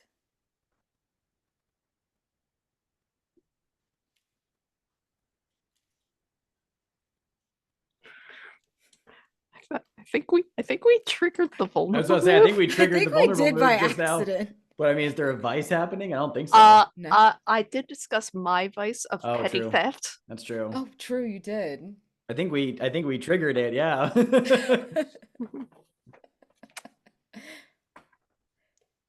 You don't have to clear conditions. That'll just you are able to as per this move. But I don't think Andrew clears the arm in the sling.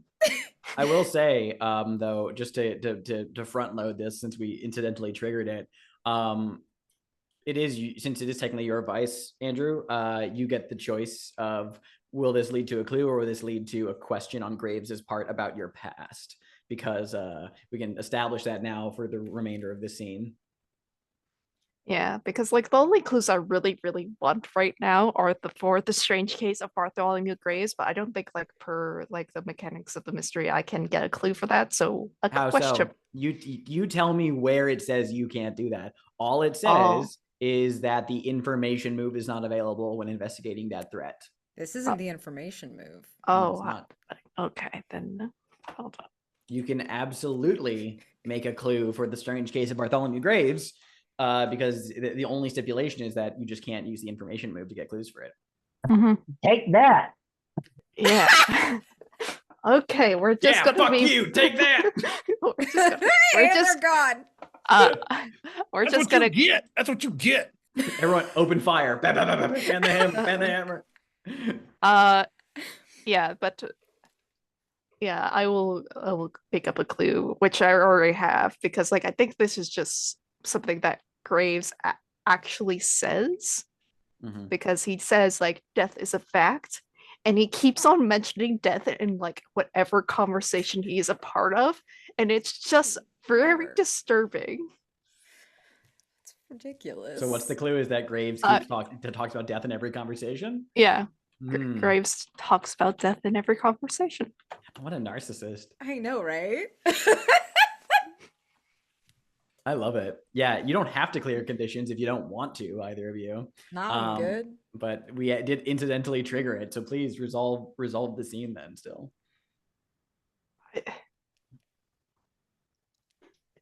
Graves, I'm willing to go with you to whatever location that we're involved with. That fort. Yeah, that's fine.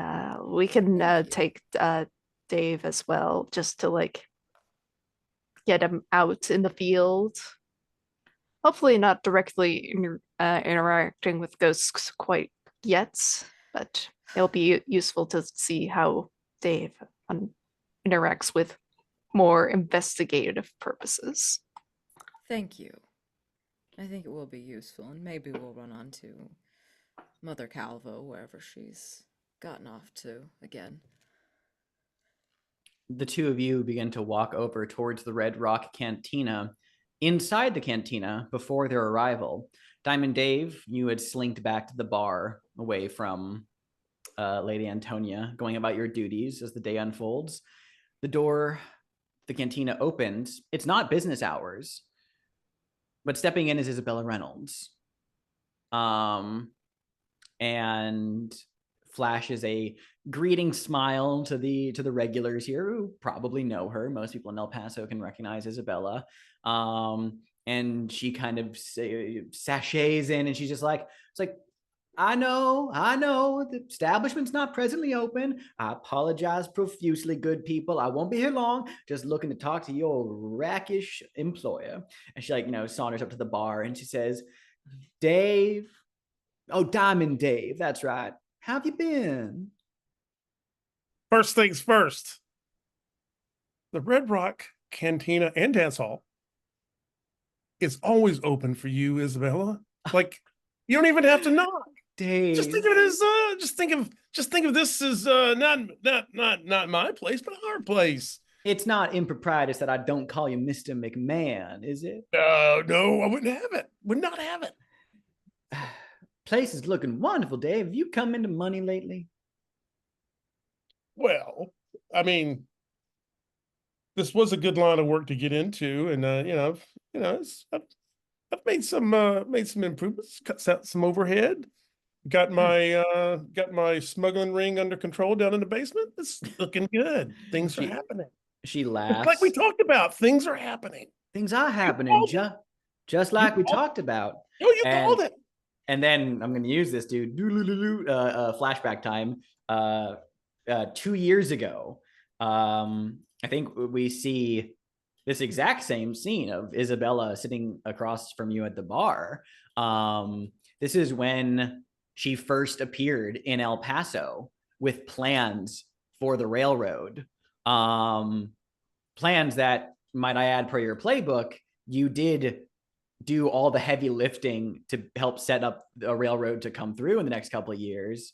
And this is the instance which, that began to kick off and began to make her real popular. And like, we see like Agatha Edwards is in the room, kind of like taking some notes about like the prospect, Isabella introduces herself to several members of El Paso Township, and she then turns to you and she says, I know it is a rather ambitious undertaking, but given that you and your business associate are so capably set up here, I was wondering, well, perhaps you'd have an interest in bringing the town that much closer to civilization?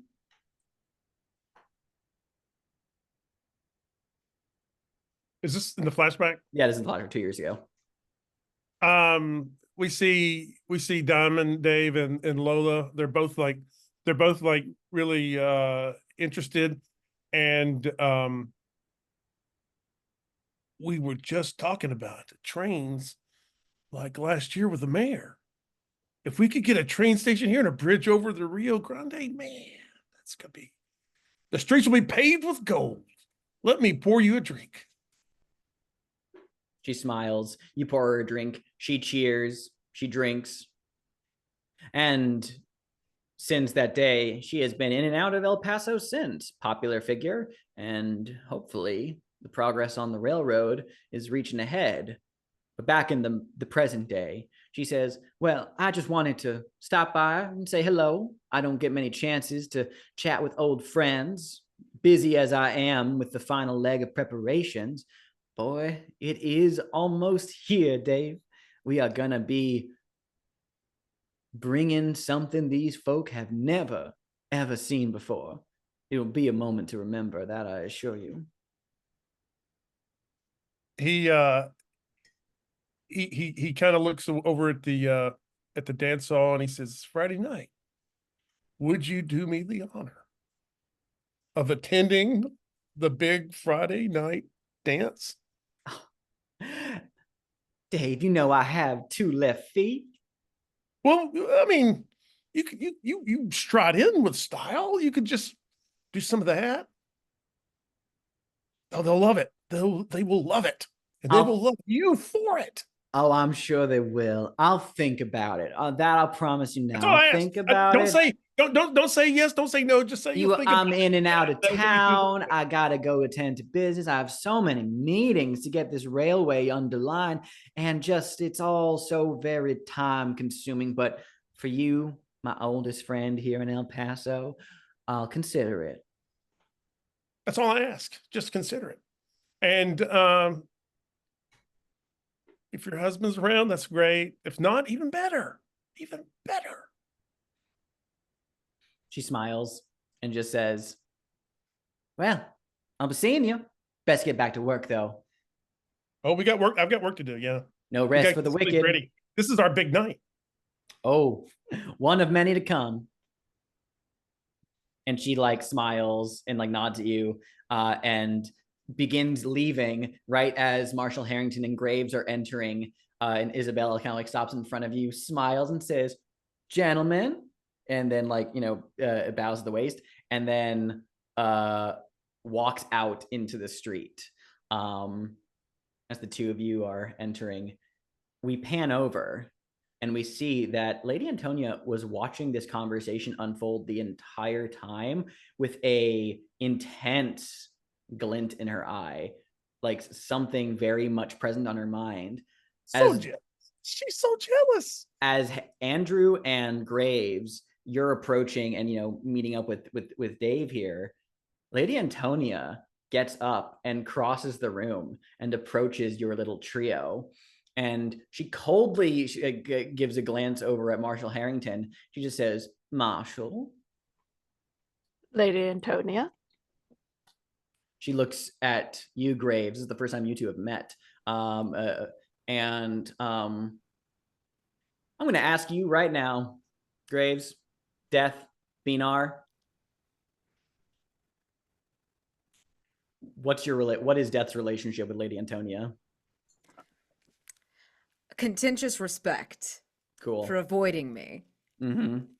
You recognize her. Yeah, that's for sure. And then she like looks you up and down, but then she turns her eyes to Dave and then looks back where Isabella left. And she has a very serious expression. And she says, that woman that just was here, what are your dealings with her? How do you know her? She's like an entrepreneur from, I don't remember where she's from, but she's class act. Like, got a real keen mind for progress. Capitalist, I'm guessing.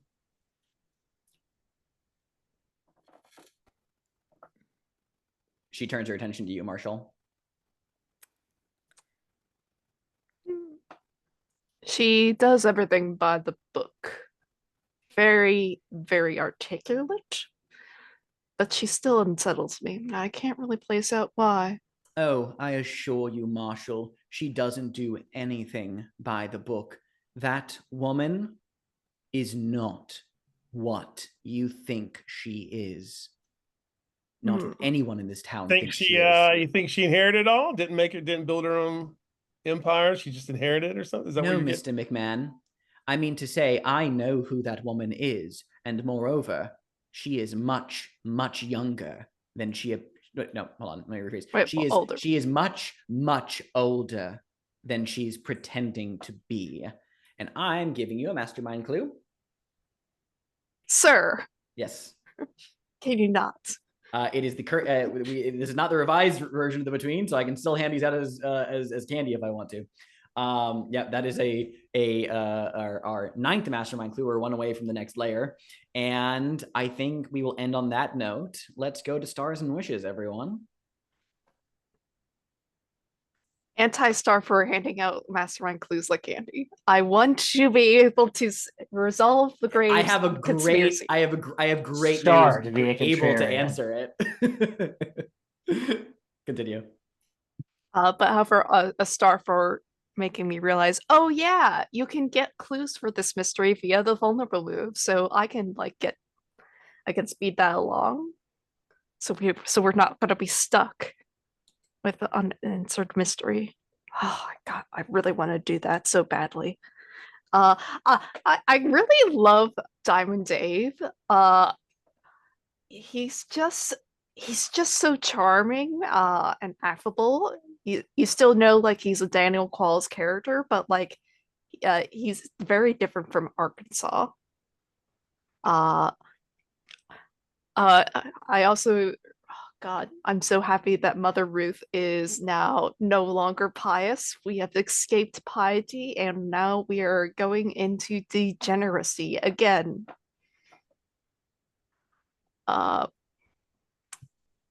Graves, you're a creepy weirdo and I love him. Andrew is so stressed. And God, I owe something to Lady Antonia and I can't remember what it is and I want to find out. I'll remind you, the arrangement you made was that one, she wanted unlimited access to the abandoned silver mine tunnels beneath town you guys discovered during the Daisy Man threat. She wants to interview Graves one-on-one, and she wants access to use the jail at her leisure. Okay, well, I've got Graves with me, so like that's not gonna be an issue. Have at it. Just go have fun, you two. Jesus Christ. I've got some stars and wishes. My first star is for Chaotic when we were getting Diamond Dave's personal items, and just the grin that Chaotic has. I knew something was gonna be weird. Also a star for Chaotic and with Doc Albers talking about a quarrelsome hand. Well, that's what happens when they break. That was a cool quote.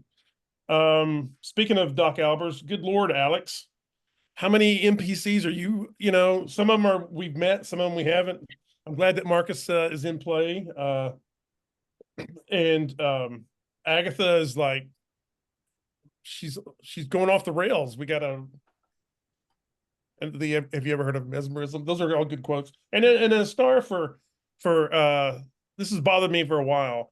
For vulnerable scenes, asking up front, are you going to want a question or a clue?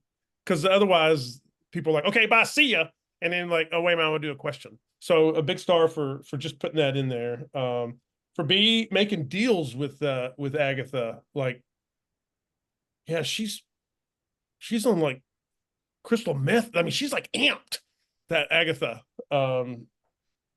And I really liked your scene of the fire that's burning, but it only casts light at night. And for Wes, big star for Dr. Jonas Bartmoss. And I'm looking forward to some secret rendezvous. And and the "I'm a lady and you will speak to me as such" was a great quote with the chiding the ghost. So wishes. Yeah, I'm just looking forward to see what Diamond Dave's up to.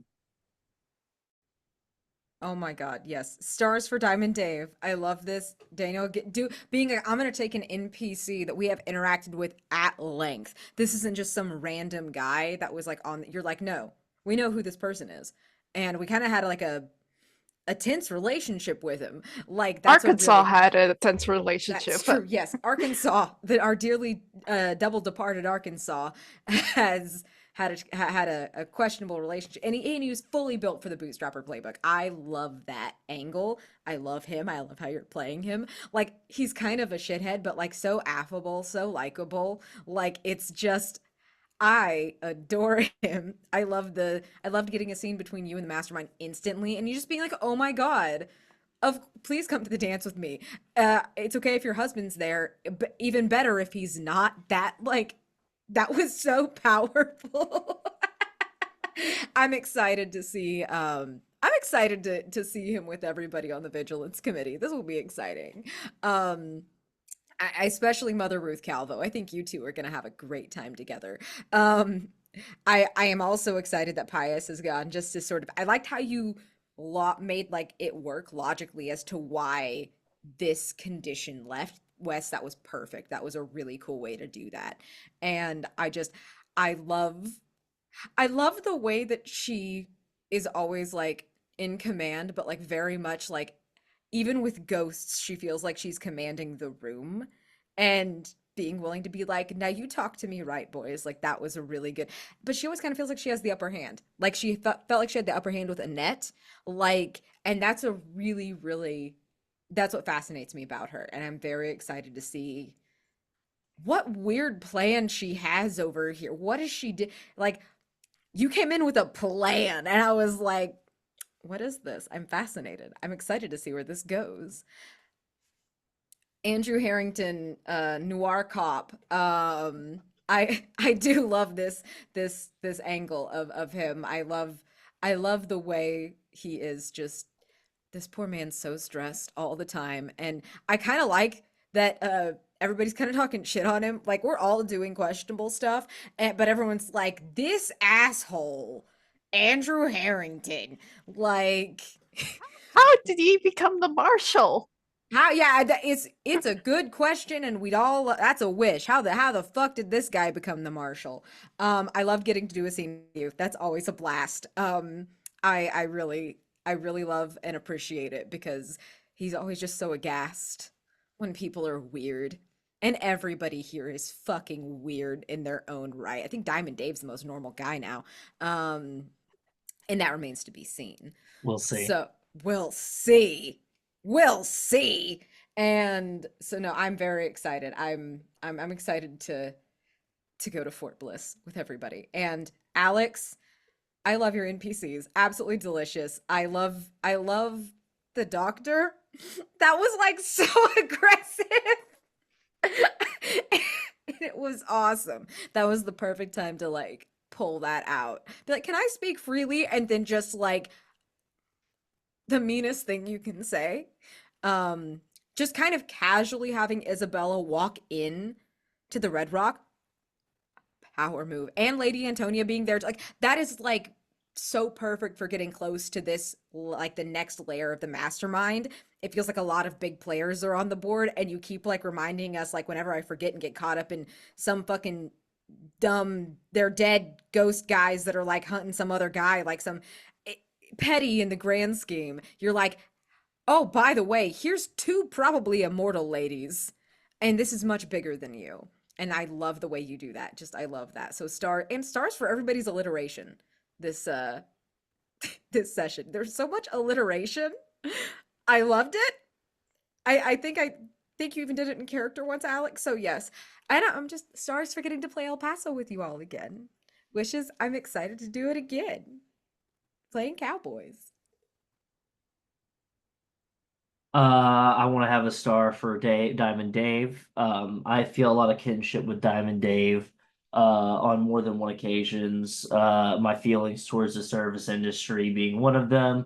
On top of that, also I too like to be surrounded by powerful women that can destroy me and then just, ask them to dance. That is, I find that to be a wonderful quality that Dave has and probably is not a reflex of any kind or a defense mechanism.